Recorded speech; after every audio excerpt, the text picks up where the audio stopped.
Hey there, it's Allison coming to you live from Amelia Island, Florida on this lovely Tuesday evening. Um, just know that if you're just bumping into me for the first time, hi, I'm so happy that you found me. I am an ordinary woman with an extraordinary passion for healthy, happy living. And I love to share that with other people. And I love to encourage other people to live their healthiest, happiest lives as well. Now, one of the topics I love to talk about is sleep. So many people are going around sleep deprived. They're so exhausted. I am a person, and sometimes I'm made fun of.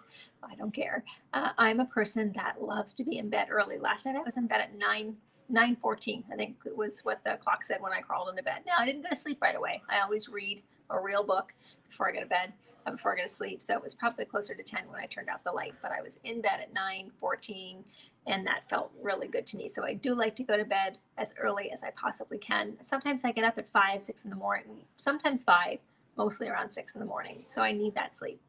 So I read an article on health.com that talked about 11 signs that you might be sleep deprived. I'm only going to share 4 with you. If you want the other, if you want the rest of the article, then just let me know and I'll send you the article. Now, listen, if you're getting value out of this, if you do get value out of this video, please hit that share button and share it with your family, your friends, because you might not need it. Maybe you're a person that really is like me and loves to get good quality sleep, but you might know somebody that's struggling with that. So hit that share button for me and share the love.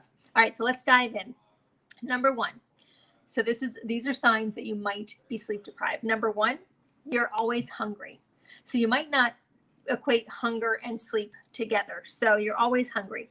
If your brain isn't getting the energy that it needs from sleep and rest, it's going to look to food to get that energy. So when you're low on sleep, your hormone called ghrelin, that's your hunger hormone, increases. So you feel hungrier. Also, when you're getting poor rest, your leptin hormone, leptin hormone, that's the satiety hormone, that hormone that makes you feel full, that also decreases so that you're not getting that feeling of feeling full, so you're eating more.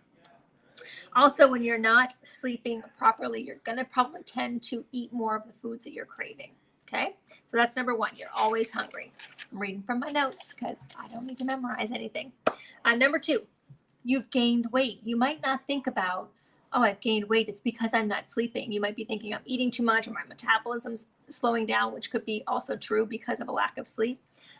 So you've gained weight. You're less likely to be mindful about what you're eating when you're exhausted, right? You just gotta, you might not want to prepare a meal because you're so tired. So you're just going to grab something that maybe isn't the healthiest option for you.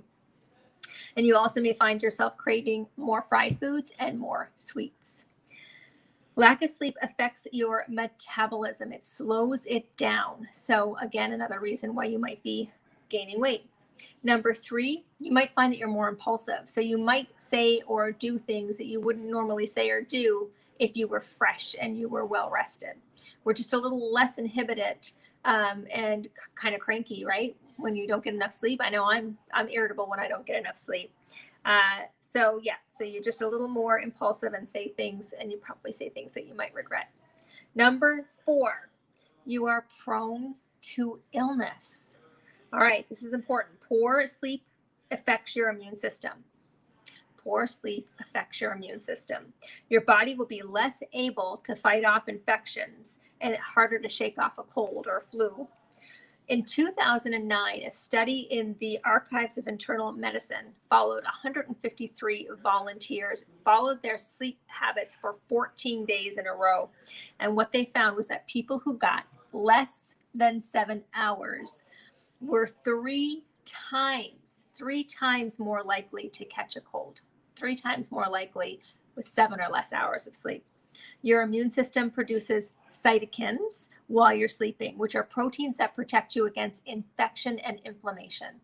Huge reason to get a good night's sleep is to boost your immune system, to keep your immune system healthy. All right, so number 1, sleep deprived signs. You're always hungry, you have gained weight, you are more impulsive, and you get colds a lot. All right, those could be signs that you are very sleep deprived. Now, here's my thought, because I am a person that really values sleep, And I find at this stage of my life, at 51 years old, as I'm beginning to go through the perimenopause process, that I'm probably up at least once a night to pee, but I'm also sometimes waking up hot, kicking the covers off because I'm hot. Um, so I am finding that my sleep is a little disrupted like that. Now I know there's some things that I can do to help that a little bit as much as I can as I go through this process, and I will do that. So, but here are some other things that you can do. And let me know if you're on board with me, because next week I'm going to go for, I'm going to try 5 days. I go for 5 days, Monday through Friday, not eating within 2 hours of going to bed, no food within 2 hours of bedtime. So let's say I'm going to go plan on being in bed at 9:30. I won't eat anything after 7:30. So I'm going to do that, because when we have a full belly, then our digestive system's cranking, and it's not supposed to be cranking when we're sleeping. It's supposed to be at rest so other functions can happen while we're sleeping. The second thing, no screen time at least 1 hour before bed. That is so challenging for me, and I'm sure for you as well. I think we are a society that's very addicted to blue light. Either you're watching TV, you're on your Kindle, maybe you're reading a book, or you're scrolling social media, but we always have that blue light in front of our face. And it's well known, well documented to affect the brain, to kind of rev up the brain. So a really, really difficult habit to break, but one I think will help a lot with your quality of sleep. So for me, 1 hour before bedtime, no screen time, no TV, no phone, no nothing, no blue light. I read, like I said, I read real books. I don't use a Kindle. I do. I've been listening to this recording at night. I did a hypnotherapy session, which was incredible, life changing. I'm going to do another interview with Sylvia to talk about that in the weeks to come. So I listen to a recording every night. To her just kind of reprogramming my mind. I do use my phone to do that, but I literally put the recording on and then I leave it. I don't touch the phone again. I am a very disciplined person, so that I know when I set a goal for myself, I will follow through with it. So if I say no scrolling on social media before I go to sleep, I will stay true to that. And it's 5 days. I can do it for 5 days, no problem. So I'm going to 2 hours, no food, 2 hours before bed, no screen time, 1 hour before bed. And then I would suggest that before bed, maybe that 1 hour before bed, I'm going to be getting washed. Maybe I'm going to just spend some time with David if I can get him off of his phone for at that time. Wish me luck. So maybe David and I'll just spend some time together catching up as a couple, or maybe I'll just read my book. I'll do that, or maybe I'll meditate. I'll think about what I was grateful for that day. Maybe I will, I guess, calling a friend on the phone, because I don't have a landline anymore. I have to use my phone. So that's out. So sorry, friends. But yeah, do something that you find peaceful in the evening. Maybe listen to some really relaxing music. Do a little bit of yoga, really gentle yoga. You can do it on the floor, or you can do it seated in a chair. And if you need some suggestions on what that could look like, please, I'm your girl. I'd love to show you some yoga moves that you could do before bedtime that would help promote a restful sleep. Essential oils. Lavender is an amazing essential oil to help promote relaxation and good sleep. So I encourage you to dab that on too. All right, so if you are with me next week from Monday to Friday, or maybe you say, hey, Allison, I'm going to give it a try for 2 days, whatever you think you can manage. I'm going to do 5 days. That's my commitment to myself. No food before bed, 2 hours before bed, no screen time, 1 hour before bed. And that last hour, really just being mindful, being aware, having a conversation with David, or maybe Evan, because Evan's living with us right now. So maybe just sitting down and connecting with the people that live in my home that I love.